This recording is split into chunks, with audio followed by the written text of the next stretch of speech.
안녕하세요. 오늘도 여러분의 성공적인 배팅을 위하여 열심히 분석하는 승부사리 철룡입니다. 100%의 적중률이 아니더라도 수익 실현할 수 있게끔 도와드리겠습니다. 저는 가입 권유 일절 없으며 모두가 배팅하는 데 필요한 자료를 무료로 배포해드리니 구독과 좋아요만 부탁드립니다. 감사합니다. 첫 번째 경기는 브렌트포드 대 노팅엄 포레스트입니다. 먼저 브렌트포드는 우승 3무 10패 승점 19점으로 리그 16위에 위치해 있고 홈 구장에서 노팅엄과 2024년 첫 맞대결을 펼칩니다. 현재 브렌트포드는 12월 3일에 거둔 루턴전 승리 이후 7경기 연속으로 승전골을 울리지 못하며 부진을 면치 못하고 있습니다. 특히 공격력에 비해 불안한 수비력으로 경기를 운영하고 있어 브렌트포드는 지난 프리미어리그 5경기 동안 4득점 12실점을 기록했습니다. 브렌트포드는 아프리카 네이션스컵 부상 등의 이유로 많은 전력이 이탈했지만 팀의 핵심 공격수 아이반 토니가 8개월 출장 정지 징계에서 돌아올 예정이고 벤 미와 크리스토퍼 아예르도 경기장에 오를 수 있을 전망입니다. 세 선수의 복귀로 흔들린 공수 균형이 안정감을 찾아갈 것으로 기대를 모으고 있는 가운데 21라운드 경기를 기점으로 브렌트포드가 가라앉은 팀 분위기를 끌어올릴 수 있을지 귀추가 주목됩니다.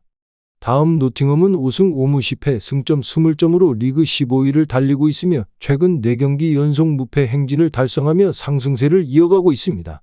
박싱데이에 열렸던 뉴캐슬전에서 3대1로 승점 3점을 가져갔던 노팅엄은 이어진 2023년 마지막 경기에서 맨유를 2대1로 제압하며 기분 좋게 한 해를 마무리했습니다. 2024년에 처음으로 펼친 경기 FA컵에서도 노팅엄은 접전 끝에 블랙풀을 물리치며 4라운드 진출에 성공했습니다.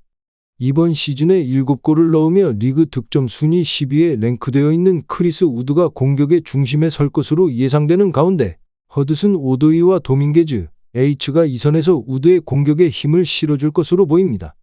결론부터 말하자면 브렌트포드는 노팅엄과 치른 지난 22번의 만남에서 10승 5무 7패를 기록하며 우위를 선점했습니다.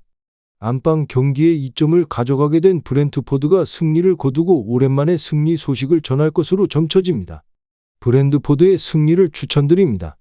두 번째 경기는 라이프치히 대 레버쿠젠입니다. 먼저 라이프치히의 지난 경기 선발은 세슈코였습니다. 오펜다와 함께 투톱으로 출전했고 그의 활약이 필요했던 경기였고 프랑크푸르트가 빠르게 득점에 성공한 이후 라인을 내리며 버텼습니다.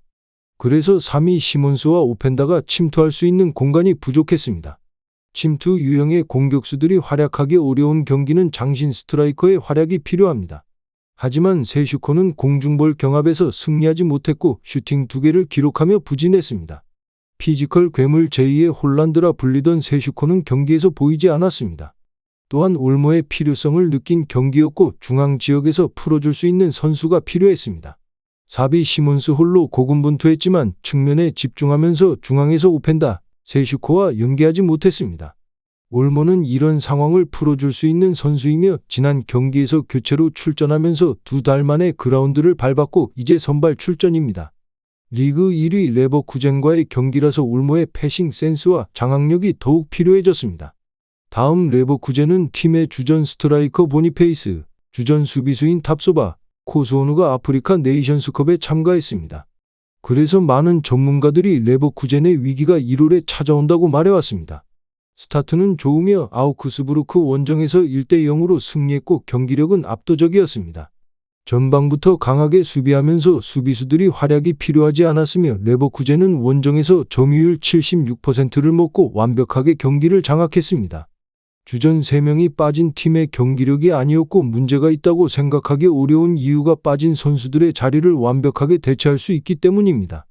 알론소 감독은 리그와 유로파리그에서 다른 라인업을 사용했지만 미드필더에서 변화를 주지 않았고 공격과 수비에서 다른 선수들을 기용했습니다. 그래서 지난 경기가 완벽할 수 있었고 유로파리그에서 사용하던 수비진이 그대로 리그에 투입되었고 보니페이스의 대체자는 패트릭 시크입니다.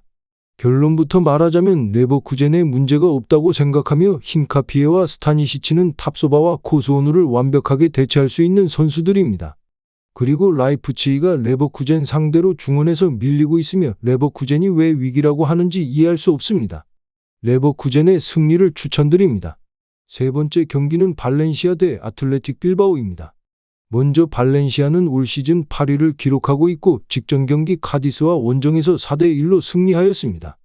홈에서 강한 압박의 힘으로 상당히 상승세를 타고 있는 팀이지만 빌바오를 상대로는 상당히 약한 팀이었습니다. 강인한 압박으로 인하여 순간적으로 생기는 공간을 기동력이 뛰어난 빌바오 선수들이 잘 털어먹었기 때문입니다.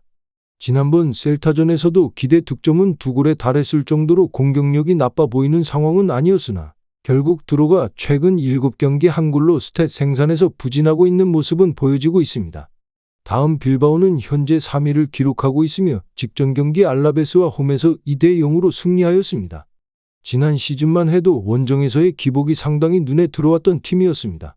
그렇지만 이번 시즌에는 소시에다드와 바르셀로나에게 당한 2패를 빼고 보면 원정에서도 좋은 모습을 보여주고 있습니다. 앞에서 말했듯이 발렌시아를 상대로 상성도 좋은 편이며 니코가 올 시즌에는 온더볼 역량을 끌어올린 모습을 AT 마드리드 전에서 보여주는 등 공격에서도 기동력 원툴이라는 수식어는 뗄 수 있을 것으로 보고 있습니다. 결론부터 말하자면 빌바오가 유리할 것으로 봅니다. 그때까지 발렌시아의 저돌성을 기동력과 육습으로 돌파하는 것으로 재미를 매우 많이 보았던 것이 팩트입니다. 발렌시아도 홈에서의 성적이 상당히 좋은 유형의 팀이기는 하지만 빌바오도 이번 시즌 소시에다드와 바르셀로나에게만 원정에서 패배를 당하고 홈과 원정 경기력이 차이가 그렇게 크지는 않은 편입니다. 빌바오의 승리를 추천드립니다. 마지막 경기는 우디네세 대 AC 밀란입니다. 먼저 우디네세는 현재 16위에 위치해 있으며 직전 경기 피오렌티나와 원정에서 2대2 무승부를 기록했습니다. 최근 밀란을 상당히 잘 상대하는 모습을 보여줬습니다. 이번 시즌 처음으로 만난 산시로 원정에서도 승리를 거두었을 만큼입니다. 밀란을 상대로 실점을 잘 커버하는 모습은 아니었으나 상대의 무지성 압박으로 인하여 생겼던 공간을 공격형 미드필더들이 공략하는 것으로 득점력에서의 균형을 맞추는 모습을 보였습니다. 지난번 경기에서도 토뱅이 교체로 들어가서 골을 기록하였고 페레이라도 이외의 기회를 창출을 하는 등 해당 자리 선수들의 폼이 전체적으로 좋았습니다. 다음 AC 밀란은 현재 3위에 위치해 있으며 직전 경기 로마와 홈에서 3대1로 승리를 거두었습니다. 가끔씩 원정에서 살레르니타나나 레체를 상대로 무승부로 발목이 잡혔고 앞에서 언급한 압박으로 인한 문제를 겪고 있는 것은 팩트입니다. 전체 전적이나 최근 오전에서도 1승 2무 2패로 뒤지고 있는 상태인 우디네세를 상대로 한다면 밀란이 이번 경기에서도 위험성이 없는 선택이라고는 하기 힘들 것으로 봅니다. 그나마 다행인 것은 이번에 키에르가 돌아오면서 테오가 레프트백으로 돌아가면서 레앙과 테오 조합이 다시 컴백했으며 지루 레앙 플리식 3톱의 파괴력이 현재 지속되고 있다는 점은 다행일 겁니다. 결론부터 말하자면 현재 밀란의 승리를 낙관하기는 힘든 상황입니다. 밀란의 압박 구조적인 문제가 우디네세의 공격형 미드필더에게 자유를 주면서 우디네세가 상당히 밀란을 잘 상대를 해왔다는 점은 팩트입니다. 밀란의 3톱 구성과 테오 레앙의 왼쪽 라인을 고평가할 수는 있지만 밀란의 승리보다는 오버를 택하는 것이 확실히 안전할 가능성이 커 보입니다. 오버를 추천드립니다. 전체적으로 추천은 드리지만 조합픽을 원하신다면 구독과 좋아요 눌러주시면 감사합니다.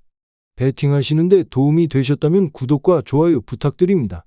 영상 시청해주셔서 감사합니다.